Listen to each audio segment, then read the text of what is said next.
This year we are breaking the cycle.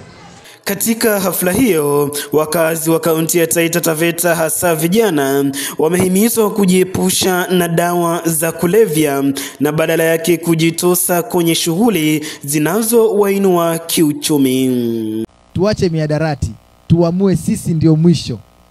Imetokea kwa wazazi wetu wengine, nyumba ikavunjika. Ukiangalia nyumbani pale watu walikuwa wanapigana, mama amepigwa, pengine mliachwa peke yenu, mmelelewa na shida, lakini mnataka kuendeleza hiyo cycle. Tafadhalini, tunasema this year, break the cycle. Among the problems tunataka kusolve ni drugs. Si ati ni uongo. Drugs imetumada. Drugs inatuweka chini. Drugs inafanya hakuna maendeleo. Na lazima tukubali reality. Hadi mimi naambia mayouth, tulikuwa tunakata maji lakini sikati maji. Na si uongo. Si uongo. Inawezekana. Inawezekana. Nataka tushikane tuweze kusolve. Wazazi, kuna vijana wenu yuko hapa. Ni initiative yenu muambie. Ulisikia chairman wa Lion Savo na unaweza penda uende ukawaone.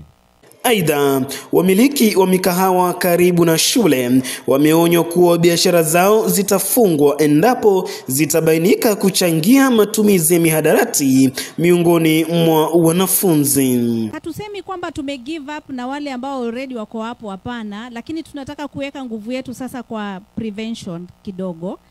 Kuna mahali tunaona watu wanauzia watoto madawa ya kulevya.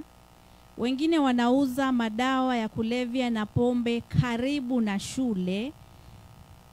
So tumeleta availability karibu na watoto sana, mpaka watoto wanajipata tu wanatumia na wanaona ni kama ni kitu ya kawaida. Kumbukeni hawa watoto wetu bado hawajakomaa vizuri kuweza kumfanya uamuzi wa sawa. So ni sisi tunafaa kusupport watoto ndo wajue kwamba hii si sawa. So tuache kuwauzia, tuache kuweka biashara za vileo karibu na shule na karibu na mahali pa kuishi. Ndugu zanguni, let us take mental health issues seriously. Let us fight drug and substance abuse seriously.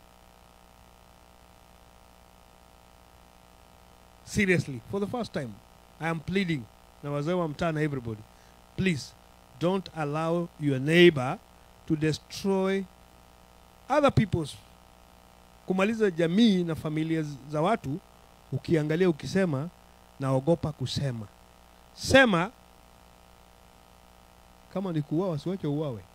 Viongozi wa afya na usalama wametoa wito wa ushirikiano wa jamii nzima katika kutokomeza janga hili linalozidi kuwavuruga vijana haswa eneo la Pwani. Gabriel Mukoma, Voi, Taita Taveta.